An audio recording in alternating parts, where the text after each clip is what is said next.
지난 주일의 복음 독서는 사도 베드로가 예수님이 하느님의 아드님으로서 지극히 높으신 분으로부터 파견된 분이심을 알게 된 것을 전해 주었습니다. 또 예수님께서 베드로를 당신께서 미래에 세우실 교회의 초석으로 삼으시고 그에게 천국의 열쇠를 맡기신 일을 역시 전해 주었습니다. 이래서 예수님의 가르침과 활동이 적어도 그 사도들의 믿음에 불을 붙이고 당신 교회의 첫 기초를 놓도록 해줄 정도로 결실을 거두기 시작하는 듯 했습니다. 이 교회가 바로 이 세상 모든 인류의 구원을 위한 도구가 될 것입니다. 예수님께서는 이 정도면 사도들이 영적으로 상당한 진전을 이루는데 도움을 주실 수 있게 되었다고 보셔서 이제는 사도들에게 당신이 아버지께 순종하는 그 길에 대해서, 즉 당신이 당하실 그 가장 어려운 선적인 십자가상의 죽음에 대해서 이제 정확하게 알려주려고 하십니다. 이 때문에 베드로가 신앙 고백을 하고 또 교회의 초석으로서 봉사할 사명을 위임받은 직후 주님께서는 당신의 가르침을 상세히 설명해 주실 필요가 있게 됩니다. 오늘 복음 독서 첫머리가 바로 예수님께서 아버지 하느님께 순종하는 길에 대해 말씀하시는 것을 전하고 있습니다. 들어주십시오. 예수님께서는 당신이 반드시 예루살렘에 가시어 원로들과 수석 사제들과 율법학자들에게 많은 고난을 받고 죽임을 당하셨다가 사흘 만에 되살아 나셔야 한다는 것을 제자들에게 밝히기 시작하셨다. 그런데 주님의 이 말씀이, 이 가르침이 사도들의 으뜸인 베드로 사도에게 충격을 줘서 이렇게 말하게 합니다. 맙소사 주님, 그런 일은 주님께 결코 일어나지 않을 것입니다. 지난 주일의 복음 독서에서 우리는 베드로의 훌륭한 신앙 고백을 들었습니다. 베드로는 큰 소리로 이렇게 말했습니다. 스승님은 살아계신 하느님의 아드님 그리스도이십니다. 그래서 주님으로부터 큰 칭찬과 더불어 미래에 세워질 교회의 초석이 되고 천국에 가고 못 가는 그런 열쇠를 받는, 그 고난을 지니는 열쇠를 받는 두 가지의 위대한 축복을 받았습니다. 그런데 이 순간에 보면은 베드로 사도는 여전히 인간의 생각 수준에 머물러 있고 하느님께 대한 신앙에서 멀리 있음을 보게 됩니다. 전능하신 하느님의 아들인 그리스도께서 많은 고난을 받고 죽임을 당하셔야 한다는 사실을 이해할 수가 없었습니다. 베드로 사도는 그런 일을 견딜 수가 없고 또 그런 일이 일어난다면 예수님의 인기가 떨어져서 예수님의 사명은 실패로 끝날 것이라고 이렇게 생각을 했습니다. 이래서 예수님을 꼭 붙들고 맙소사 주님, 그런 일은 주님께 결코 일어나지 않을 것입니다 라고 반박했던 것입니다.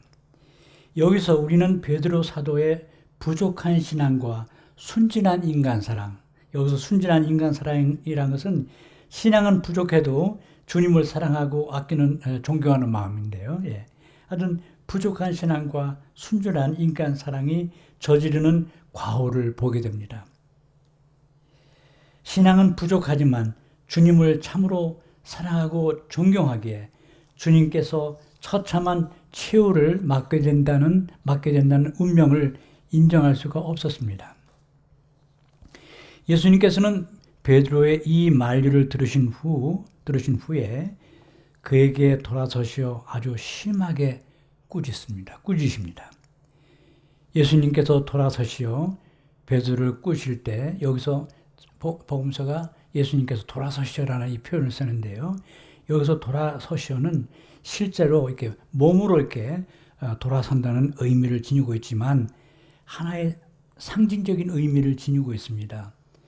예수님의 생각과 베드로 사도의 생각 간의 거리가 얼마나 먼가를 상징적으로 이렇게 말해주고 있습니다. 이 두 사람은 서로 다른 차원에서 말하고 생각하고 있으며 이제 하시는 예수님의 말씀은 믿기 힘들 정도로 냉혹합니다. 이 베드로에게 하신 이 말씀은 굉장히 냉혹한 말씀이에요. 사탄아, 내게서 물러가라. 너는 나에게 걸림돌이라. 너는 하느님의 일은 생각하지 않고 사람의 일만 생각하는구나. 아까 제가 이렇게 돌아서시오의 표현이 그러니까 두 분의 생각이 얼마나 차이가 있는 걸 상징적으로 말해준다고 했는데 또 한 가지 제가 잊었어요. 또 한 번 뭐냐면은 우리 영화, 연속 같은 데 보면은 탁 돌았을 때 보면은 그게 뭐냐면 그 굉장히 어떤 중요한 순간이에요. 어떤 그 장면이 완전히 상황이 바뀌는 걸 말해요. 예. 그래서 이 정말 돌아가셨다는 것은 주님께서 그 마음이 굉장히 말할까요? 불쾌하셨다 할까요? 아프셨다 할까요? 예. 그런 걸 상징적으로 말해주고 있습니다. 하느님의 일이 인간사에 들어오는 경계선에는 항상 걸림돌이 나타납니다. 예를 들어 주님의 천사가 저가랴 보고 그의 아내 엘리사벳이 임신하여 아들 즉 세례자 요한을 낳으리라고 예고하자 늙은 아내가 어찌 임신할 수 있는가 믿기지가 않았습니다. 그래서 이 저가랴는 천사의 말을 믿지 못했습니다. 그래서 어떻게 되었습니까? 봉어리가 됐죠. 요한 세자가 탄생할 때까지 봉어리가 되는 어떤 벌을 받았던 것입니다. 이 엄청난 하느님의 일이 인간사에 들어올 때 이런 걸림돌이 있게 되는 것입니다. 인간이 자신과 자신의 생각에만 갇혀 있을 때 하느님의 생각에 대해서는 마음을 닫아버립니다. 이사야 58장 8절에서 주님께서 이렇게 말씀하세요. 내 생각은 너의 생각과 같지 않다. 나의 길은 너의 길과 같지 않다. 베드로와 우리는 맨 처음부터 다시 시작하지 않으면 안 됩니다. 하느님의 생각을 조금이라도 이해하기 위하여 피나는 신앙의 노력을 해야만 합니다. 주님께서는 베드로의 생각을 심하게 꾸짖으신 후에 제자들에게 당신을 따르는 길에 대해서 말씀하기 시작하십니다. 주님의 이 말씀은 현대의 주님의 직제자라 할 수 있는 성직자, 수도자들에게만 해당되는 것이 아니고 모든 신자들에게 해당되는 아주 중요한 말씀입니다. 제 개인적으로도 자주 이 말씀을 회상합니다. 들어보십시오. 누구든지 내 뒤를 따라오려면 자신을 버리고 제 십자가를 지고 나를 따라야 한다. 정말 이 말씀은 우리 각자가 자주 되새겨야 하는 말씀입니다. 주님께서 승천하기 직전 베드로 사도에게 당신을 사랑하느냐는 질문을 3번 하시고 또 그 답을 들으시죠. 예라고 베드로가 슬퍼할 정도로 베드로에게 사랑의 다짐을 받으십니다. 그리고 베드로 사도를 당신을 있는 지상 최고 목적으로 임명하시는데 그리고 나서 마지막으로 하시는 말씀이 나를 따르라 했습니다. 우리 모든 사람은 주님을 따라야 합니다. 주님께서는 베드로의 생각을 죄송합니다. 그래서 그러면 이것이 무슨 뜻인가? 이 주님의 이 말씀이 이런 문자 그대로 예수님의 뒤를 따르는 곧 뒤를 따르는 게 두 가지인데 예수님을 따른다는 것은 외적으로 따르는 게 있고 마음으로 따르는 게 있습니다. 두 가지가 다 함께 하는 것입니다. 그러니까 우리가 생활에서 실질적으로 예수님을 따르는 삶을 살아야겠고 그러나 항상 중요한 것은 마음에서 주님을 따라가는 것이 중요한 것입니다. 이제 하루반이 지나면은 9월이 시작되고 순교자 성월이 시작됩니다.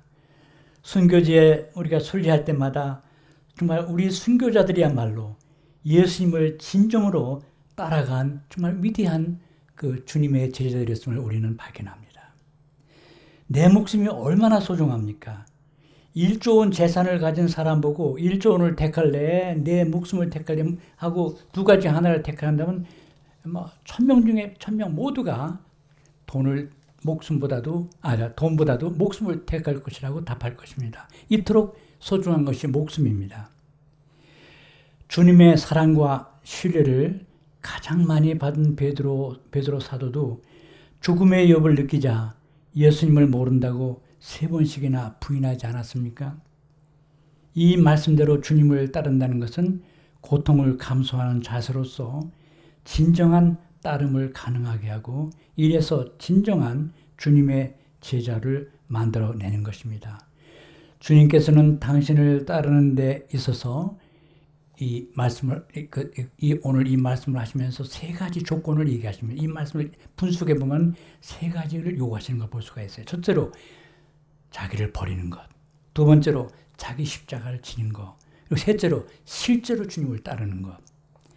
자기를 버린다는 것은 자신에 대해서 더 이상 집착하지 않는 것이요, 주님의 뜻에 온전히 맡기는 것을 의미합니다. 또한 자기를 버린다는 것은 인생살이가 무의미한 것 같다는 이유 때문에 약해지고 무감각해진 정감에서가 아니고 분명한 목적의식을 갖고 행하는 것이고, 예수님께서 자신을 버리셨던 것과 같이 버리신 것과 같이 보다 더 큰 것을 얻기 위해서 작은 것을 포기하는 것입니다. 주님을 본받아서. 예수님께서는 당신을 버리심으로써 부활의 영광을 얻으셨습니다. 고통을 통해서 영광으로. 고통을 받고 당신을 완전히 버리심으로써 부활의 영광을 얻으셨습니다. 두 번째 조건은 십자가를 지는 일입니다. 십자가를 진다는 것은 고통을 받아들이는 것이요, 내 운명을 있는 그대로 받아들이는 것을 뜻합니다. 사실 십자가를 지는 것과 자기를 버린다는 것, 첫 번째 조건 같은 것입니다. 두 가지 표현은 서로를 보충해 주면서 같은 것을 나타냅니다. 이는 하느님의 뜻이라면은 그것이 육체의 목숨을 포기하는 것이라 할지라도 내 자신의 이익을 끊어버리겠다는 단호한 의지와 결심인 것입니다.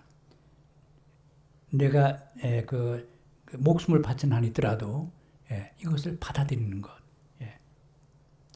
이것이 바로 그리스도를 따름에 있어서의 숭고한 규범인 것입니다.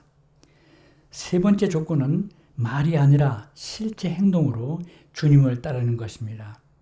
기쁠 때나 슬플 때나 성공한다고 생각할 때나 실패하고 있을 때나, 내가 그리고 깨끗한 마음을 가질 때나 또는 죄스러운 그런 상태에 빠지거나, 변함없이 믿음과 희망과 사랑, 이 3가지 덕을 추구하면서 주님을 따라가는 것입니다. 정말 비가 오나 눈이 오나 변함없이 우리는 주님을 따라야 합니다. 아무리 고통스럽다 하더라도요. 형제 자매 여러분, 우리 믿음이 성장하여 주님의 마음을 이해하고 그래서 주님의 제자로서 주님을 충실히 따르도록 합시다. 정말 우리의 목숨까지 내놓으면서 주님을 따르도록 합시다.